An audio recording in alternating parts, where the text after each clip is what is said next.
Graham's got a blazer. I've got a hoodie. Revolt, revolt, revolt against the dress code. I actually, I knew I should not be wearing a hoodie today, but I was like, no, I want to be comfortable. And then you wrote the intro to take that into account. Yeah, because I do look very casual compared to Graham. That's called lampshading. Yeah. It's when because you hang a lampshade on. Nice bunny hug, Kathleen. Oh, you're from the prairies. See, the thing is, this is my American Apparel hoodie. Oh, right, bunny hug. Which I've had for 1 billion years. And eventually will fall apart and I will be very sad. Yeah, they don't exist anymore, do they? I mean, they do, sort of. Do they? They're not around here anymore. Well, no, I know all their retail stores are gone. Our American Apparel store is now a John Fluvog. Yes, we know you're wearing pants regardless. I am. All right. So that's good. I should stop local recording. So am I. Now you can stop the local recording. Whose benefit is this? I mean, probably not Heather. She's going to be like, what are you two clowns doing? I'm gonna text her right now. Don't worry about this pants bit. Where you at? There we go. You guys look like you're making the top part of a coat of arms or something. Ooh, and below us is like 3 unicorns rampant. And 1 confused badger. Yeah.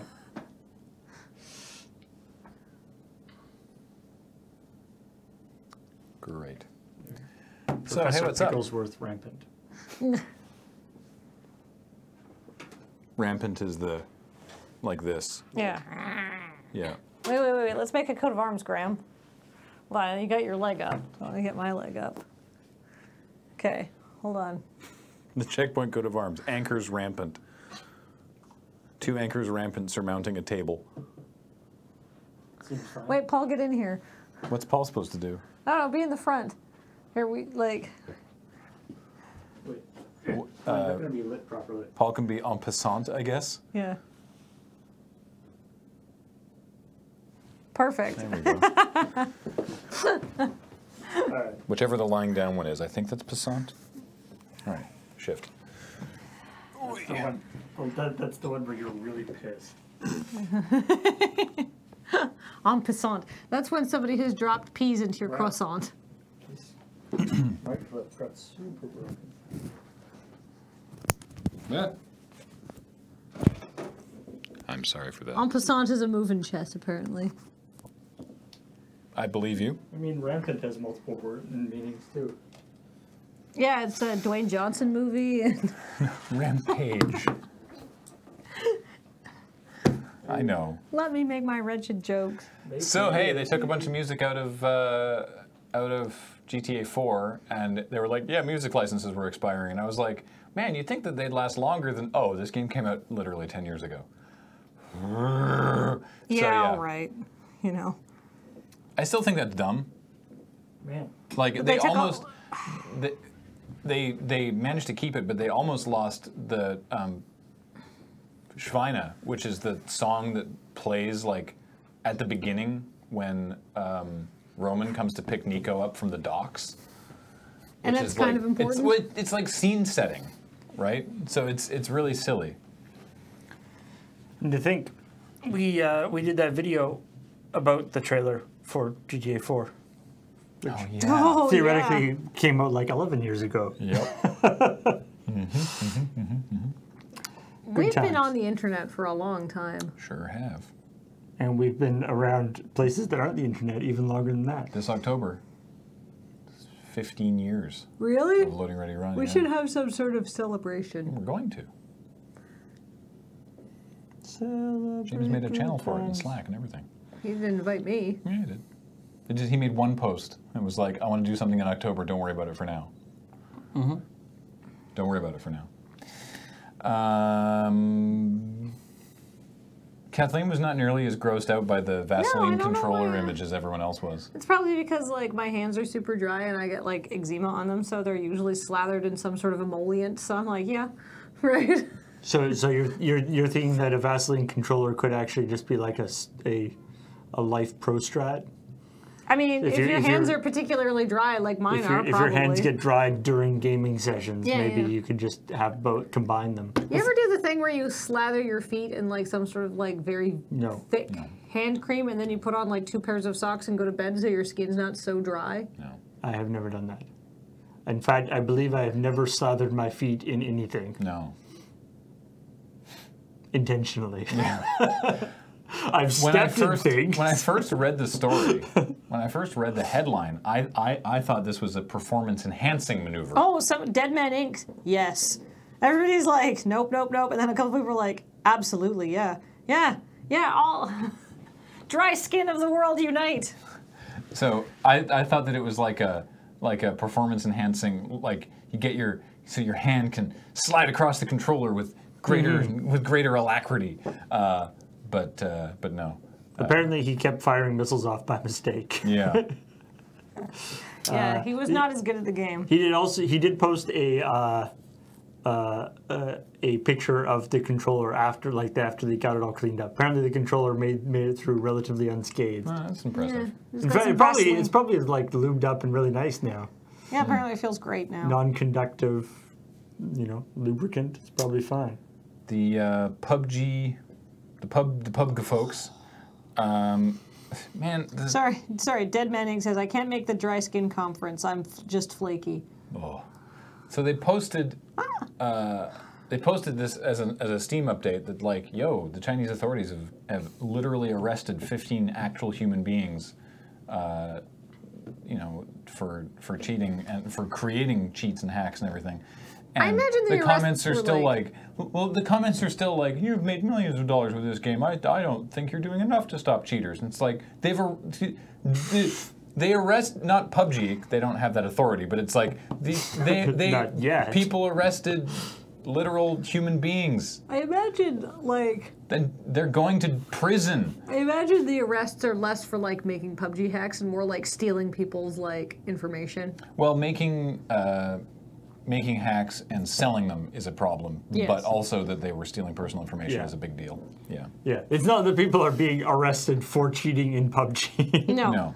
They're being arrested for doing shitty stuff. No, you can't be, or I assume you can't be arrested for using a cheat program. You can certainly get banned, and they've banned apparently.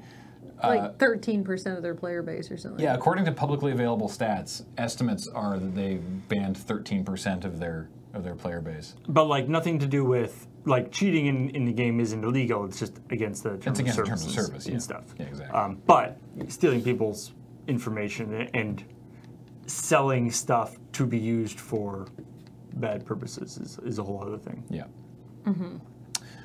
Plus, getting traction for this in China might be kind of hard for a Western company. Well, they're not a Western company. They're Korean. And also, they have the thing there where they like PUBG in China, isn't it being published with as a? Yeah, it's being distributed by Tencent. So they have that. They aren't just like some random developer. They do have a real good relationship in China. Yeah, Tencent are enormous. And very powerful. In fact, I would imagine Tencent was probably like, arrest these people. And like, yep. Every time we do a story about Tencent, we like to remind people just how colossal they are. Their name is appropriate. They own roughly 10% of the video game market. They own Riot, for one thing. Yeah. Just like they have like big. They own parts of a ton of companies. Yeah, like parts of Activision Blizzard and like Viacom and stuff like that. Was it Tencent that was trying to buy Ubisoft? Yeah. Yeah. They did. They didn't get it. They didn't get enough controlling. No. That's the other people didn't. Ubisoft did go in with Tencent. Oh, okay. Non-controlling. Okay. It would to fight off the hostile takeover. Right. They went in with Tencent. That was it. But they actually just own Riot.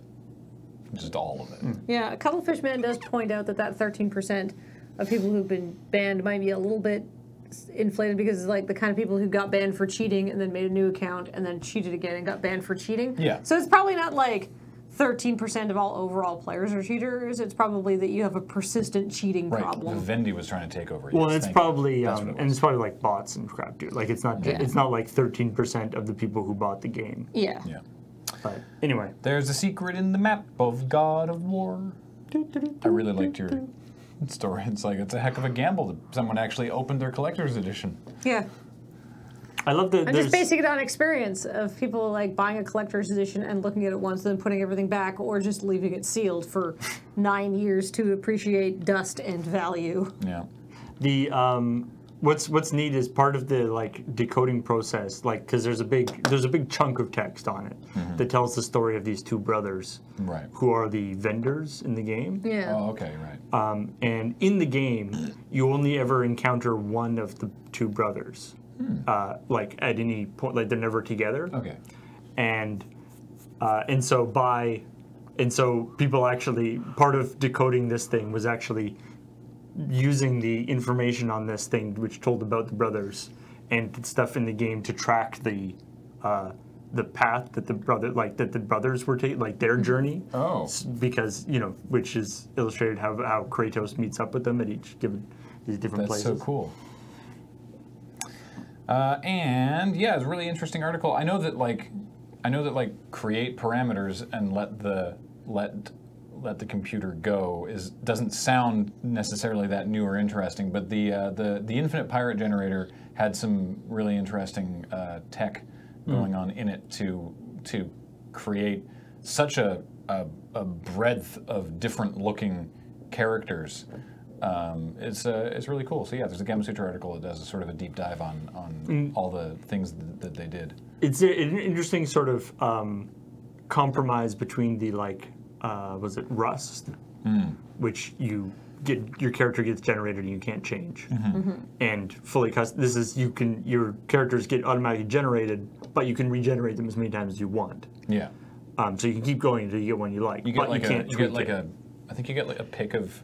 I haven't actually played Sea of Thieves. You get like a pick of a bunch. You get like a pick of 5, I think, and then you're like, you know what? I don't like any of these. Throw them back, and then you get another 5. But so you can get something that inspires you or whatever, that looks like how you kind of what you want to look like. Yeah. But you don't have to. But you don't actually set the individual settings. It took me 10 rules to find a pirate that I like. Says build a cat.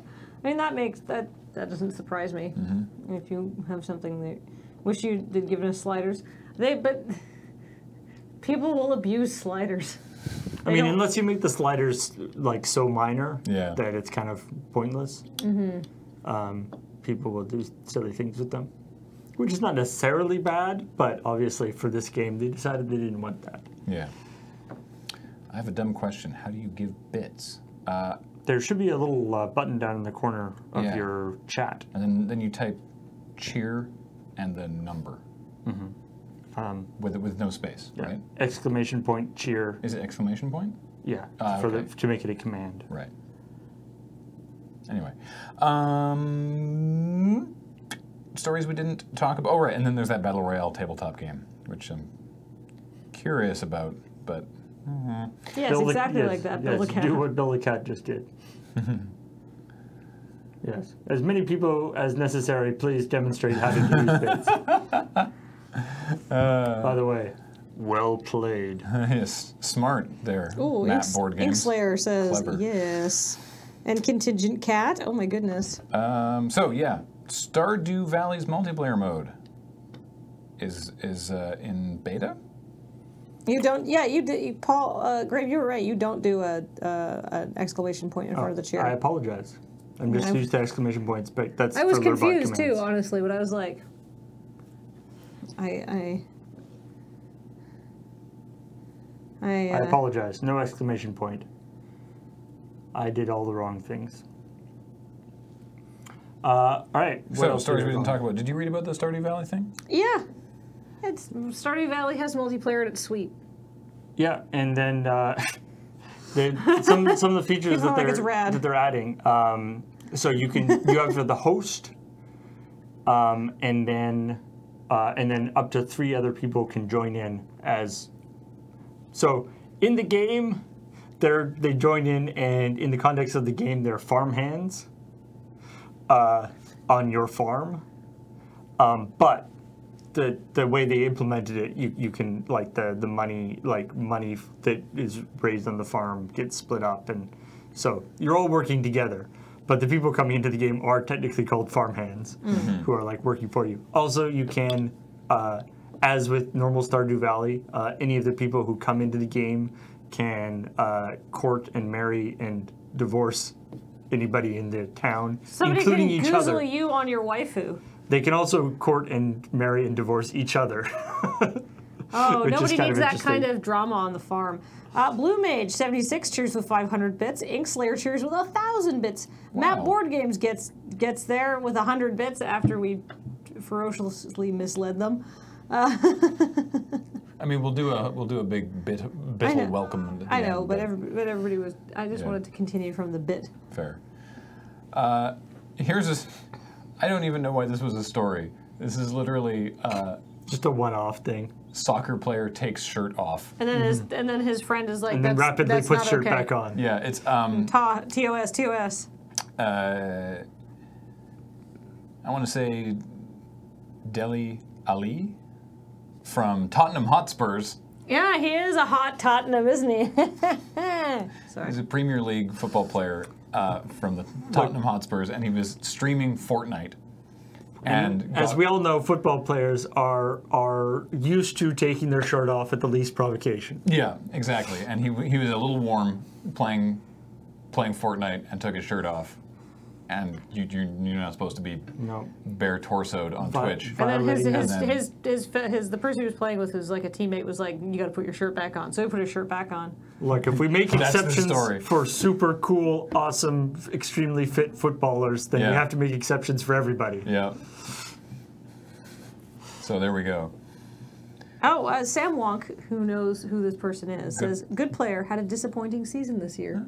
I'll take your word for it. I mean, he doesn't want to. It's not, apparently he was playing instead of watching like Bayer and win something else. It's like, Wait, you get a yellow card if you take your shirt off in football?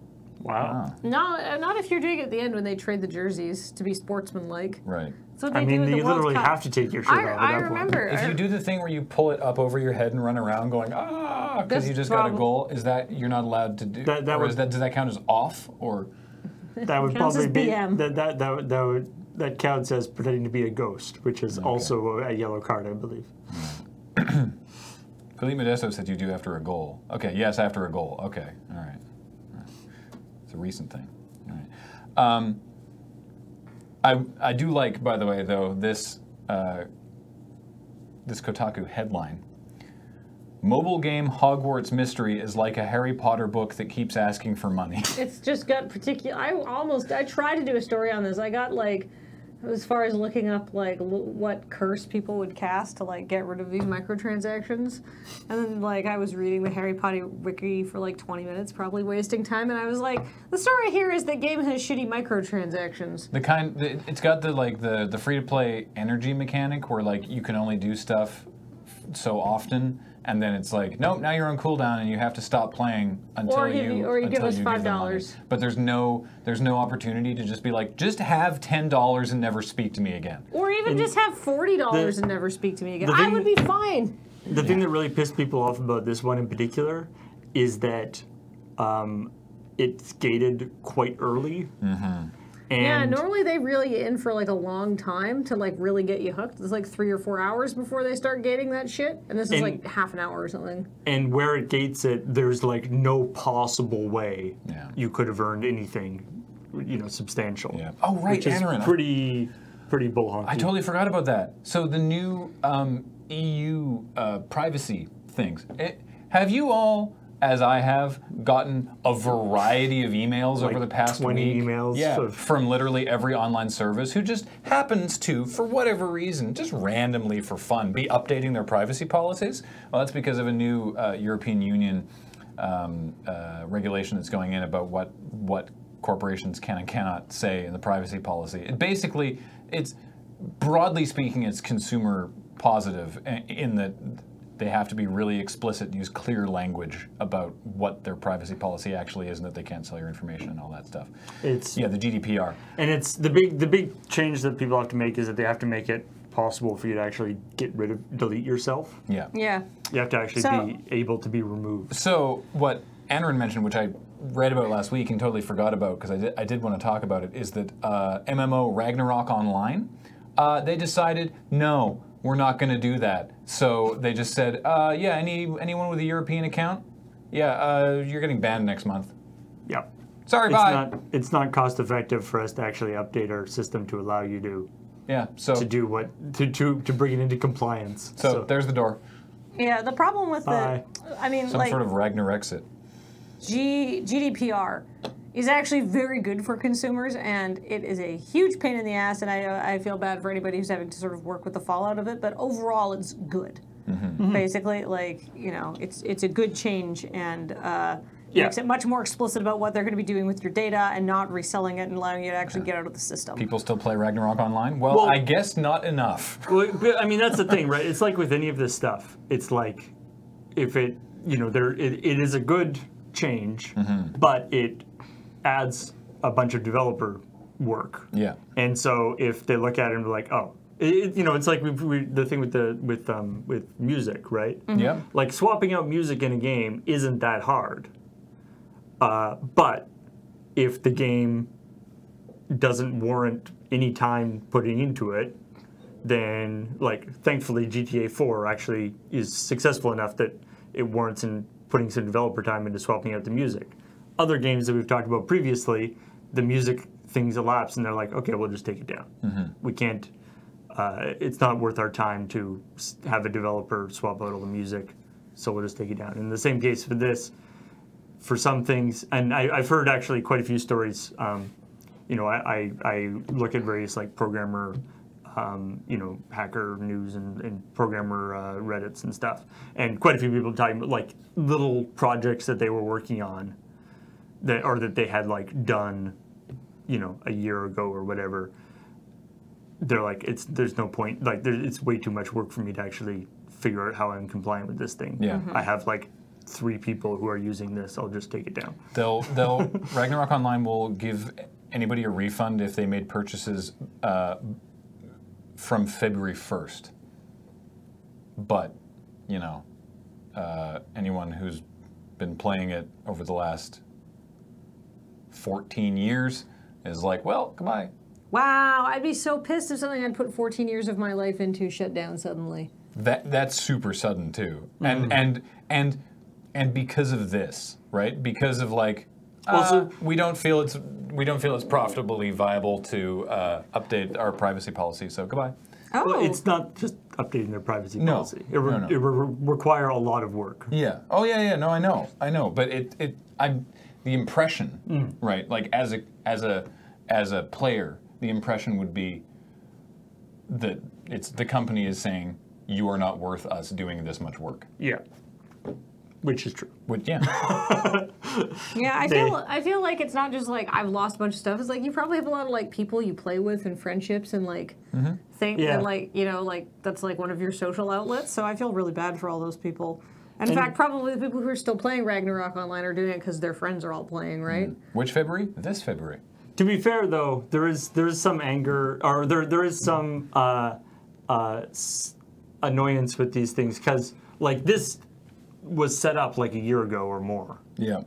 And it just came like with all this time between when it actually, you know, was decided on and when it came into effect, so people could take the time to make sure they were in compliance. Yep.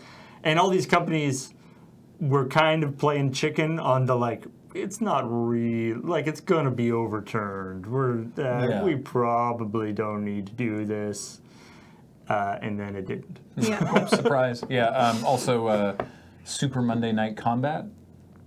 Remember that? That was big for a while. Yeah. That's just getting shut down completely. Wow. Same reason. It's just they're like, well, Not not enough enough people are playing it to make it GDPR compliant. So. Yeah. So anyway. He was past 2 years ago. 2 years ago, yeah. Says Sejuk Jet. Overwatch's Retribution mode, the PvE mode,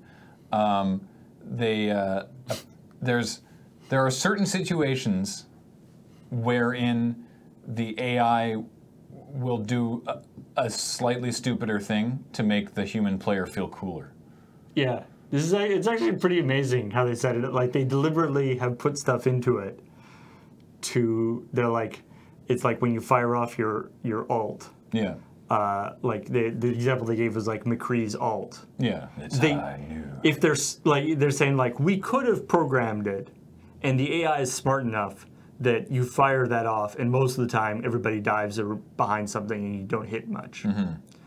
But instead, what we did is they made it so that all the AIs look like they're trying to run away, but don't quite get out of the way fast enough. Yeah. And like, I love this idea that they're just kind of... If like a sniper is shooting at Genji and he puts up the deflect, they will take the next shot, which a human would be like, oh, I shouldn't shoot, because if I shoot at this deflecting Genji, it'll just come right back at me. But the AI sniper will be like, let's see how this goes. You know. Yeah. So it sounds like, oh, they just made the AI stupid, but that's not actually it. There's like specific instances where they're like, let's make the human player like feel super cool and powerful. That does also, as you advance in it, that does reduce. Like the AI does get smarter as you go. But the implicit idea, or not explicit idea, is that they're trying to make the player feel cool. Yeah, exactly. Yeah. Which I love. And I think, goodness, the only other one we have is that Steam Spy, which we've mentioned in a bunch of different articles. So Steam Spy was a Steam statistics website. I think we actually mentioned the first part of this last week. Yeah, that they got their stats by looking at publicly viewable information, because basically, if you looked at someone's Steam profile, all the games that they had it was public. Yeah, they just scraped people's Steam's profiles. And Valve has changed it so that doesn't do that anymore. They've changed it so by default your stuff is hidden. Yeah. Instead of by like which I'm pretty happy about. You could always hide it. Yeah. But now they've changed it so it's default hidden rather than default shown. Yeah. Which again, probably actually a good thing from consumer protection point of view. I don't want anyone to know all the dumbass games our account has. They're so bad. But in this specific instance, it was interesting that the guy originally was just like, no, it's like, well, we can't do Steam Spy anymore. No hard feelings against, like the guy making it was like, it's probably a good change, honestly. But it means that we can't do Steam Spy anymore, so we're going to close down. Yeah. And then he got hundreds and hundreds of emails from developers talking about how useful the service is. And so they're going to retool and try to come back with a thing based on, it's not going to be as accurate because they won't have as good information, but they're going to base it on sort of machine learning information about other things that are publicly viewable in people's accounts. It says the new version of Steam Spy will get around that by embracing machine learning to predict sales based on, quote, coincidental data. Sergey Galyonkin says, I have the data for around 70 games from different developers, and for 90% of them, the new Steam Spy is within a 10% margin of error. That's a much bigger margin of error than before. Yeah. Yeah. That sucks for Steam. I'm not surprised. I'm honestly kind of surprised it took this long for them to goozle Steam Spy. And honestly, it sounds like from everybody involved, it sounds like it wasn't actually a let's goozle Steam Spy thing. No. Like it wasn't like I don't think Valve really had a problem with Steam Spy, but it was just it was sort of a side effect of various other changes that they were making. But apparently, it's like again. So people were asking him, well, why bring it back at all if it's not even as good? And apparently a lot of developers were like, I'm sorry that it's gone away. It was super useful. Yeah. So. And and he cautions. He's saying that like there's this thing with like people will use this sort of so-called armchair analysts will use the data use the data from Steam Spy in ways that were not as a sort of authoritative source of truth, which the margin of error on them was such that he always tried to make sure to be explicit that like it wasn't supposed to be that. It was supposed to be general trends and stuff. but then people would use it and be like, my game's better than your game, ha! And so obviously now the data on it is going to be even less accurate. Yeah. And so people are like, do you think that's going to be a problem? And he was like, to be honest, the people who are like into the sort of comparisons in that way, if it wasn't Steam Spy, they'd be just looking at like concurrent viewer numbers or concurrent player numbers or, various other, like there's all sorts of other metrics that are also not actually not necessarily definitive, but people use all sorts of different metrics to try to prove that the game that they like is better than the game somebody else likes. Because they feel like they should. So that was what we had. Yeah. So that's it. That's it. That was all the news that was fit to make fun of this week. And a bunch of news that was not particularly lull-worthy. Andrew says the people who are the problem would just make up some other bullshit. It's true. Yeah. The people who are the problem are the problem. The downside to having Sakura games isn't people knowing it's Steam recommending nothing but anime dating sims forever afterwards. It has Steam has that button where it's like, this is not a good recommendation. I think so. But it probably, yeah. It's that like Netflix thing where it's like, I only watched that once for fun. Yeah. It was a joke. Oh yeah, I got recommended like everything wrong with the Black Panther, like the CinemaSins video. And yeah, you can do the like not interested. And then it's like, oh, do you want to tell us why? It's on YouTube? Yeah, yeah. And then one of the options for telling them why is like, don't talk to me about this channel. Just don't talk to me or my channel ever again. Yeah, it's like I'm not interested in content from this channel. Right. Right. Because it's like I've had it with like when we're doing research for something, and it'll be like some sort of vlog person doing some kind of takedown on like video game censorship or something, and then so you start getting like a whole like ton of like anti-censorship stuff. Oh Christ Almighty! Yeah, a whole bunch of YouTube. It's just like I don't want to hear about this channel. Don't want this channel. Don't want this channel. Oh, speaking of YouTube stuff, I just saw this amazing thing about like YouTube has its own channels on YouTube. Yeah. Obviously. Yeah. And they have like various like community outreach channels and stuff. And there's this just amazing video of somebody like they posted a video on like one of their like YouTube creators or whatever. A person being like, "Hey everybody, so we we posted a video on YouTube last week and it seems that it didn't show up in a lot of people's notification boxes. So we don't really know why that happened, but we're going to investigate it, and we'll be sure to let you know when we get to the bottom of that." And everybody is like, like for so many years, everybody has been complaining about this. And it happened to you once on your own channel, and you're like, geez, this is really a problem. It's like when that Twitter engineer started like posted some dumb shit and people started like lambasting him and he was like, "Oh wow, geez, didn't realize Twitter could get so aggressive." And it's like, you've never used this before, have you?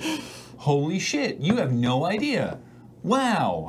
It's like wow. Yeah. Anyway, yeah, that's about it. All right, let's see if we can welcome some subs. Yeah, let's do that. Starting with... Can't hide that thing. Welcome to Twitter. Starting with the thing that isn't starting from my phone. No.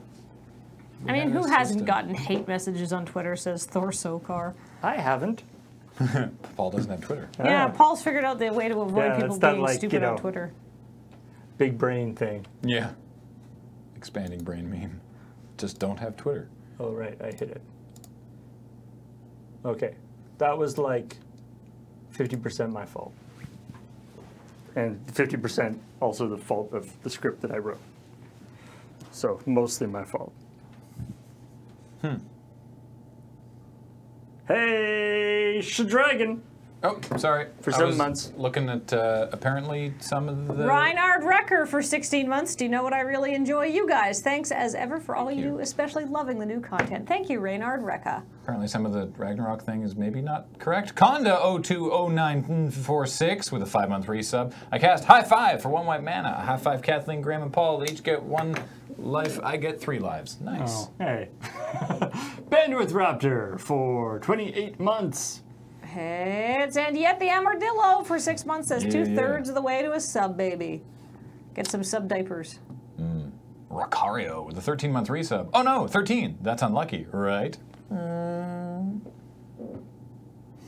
Son of Thoth Son of Thoth. for 25 months, or Son of Tote, perhaps. Welcome back. Togashina Ruta for 52 months says, love the new shows. Feels like Lura's bursting at the seams with programming. My favorite pay TV, my favorite pay cable TV station. Aw, thank you.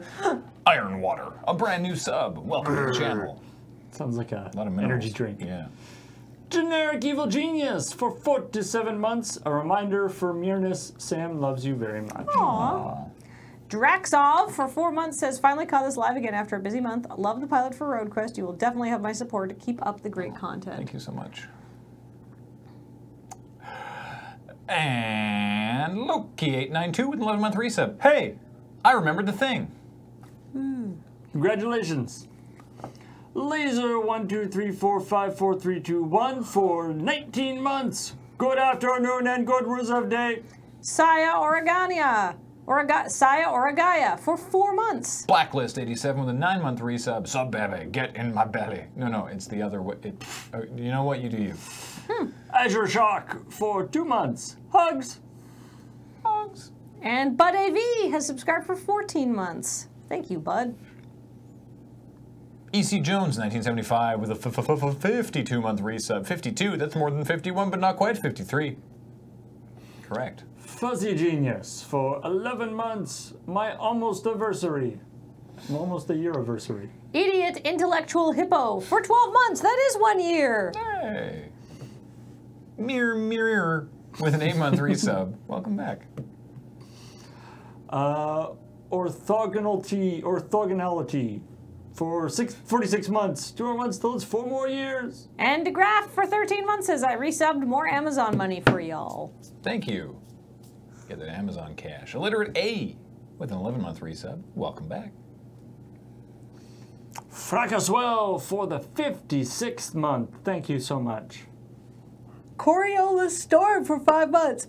Thanks for all the games on Saturday, and to Kathleen for brave new faves. Will we get regular updates on Road Quest? Yes. Yes, you will. And thank you for 4,311 bits from Foxmar320, Earthen One, Rock Pusher, Ink Slayer, Bill the Cat, W Nivik, Contingent Cat, Camototep, Bloom Mage 76, Matt Board Games, you figured it out, The Flying Dutchman, and most call me Tim. Thank you so much. Don't go away, but look forward to tonight when it's episode 2. Of Burning Bright tonight on Dice Friends. 2 of 2. 2 of 2. And then coming up tomorrow on New Day Tuesday is a thing. We're trying to determine exactly what. More community games with James on one more. And tomorrow night is, I believe, Adam's game? No, Talking Simulator. Talking Simulator, which is going to be more Spec Ops the Line. For if you need something uplifting to watch, I guess. Yeah. And and if you saw on Twitter, I did the roll for the thing that we're going to play on Games of Chance. We were looking for RTS games this time, and looks like we're going to be playing Lord of the Rings: Battle for Middle Earth. Oh, interesting. What another 1,000 bits from W Nivik, who says that's not quite enough bits, and then Inkslayer says agreed, more bits, and with 2,000 bits. Holy crap! Thanks, guys. Wow, the bits from you people. I really appreciate it. Yeah, and also we there's a mention there in the in some of the subs, but Road Quest. It's a very, very cool thing, and the support has already been amazing. Happening, really and yeah, check it out. lrr.cc/roadquest has all the info, including the trailer /pitch/pilot/test. I think the biggest There's been people who are like, this isn't for me, and that's totally cool. Yeah, I think the that's biggest sort of constructive criticism is that it felt like there wasn't like stuff. Yeah. Which is understandable. This was mostly a tech test. There will be stuff. Let me just put that out there. Yeah. Activities are planned. Yeah. There will be much space for activities. Yes. Canada. There's so much room for activities in It's this really country. big. Yeah. So that is going to do it for now. So come back in a little over 2 hours' time for Dice Friends with episode 2 of Burning Bright, and we'll talk to you then. Of Burning Bright. Mm-hmm. Yay. Bye, everybody. Whip, but, bip. Bye. Bye.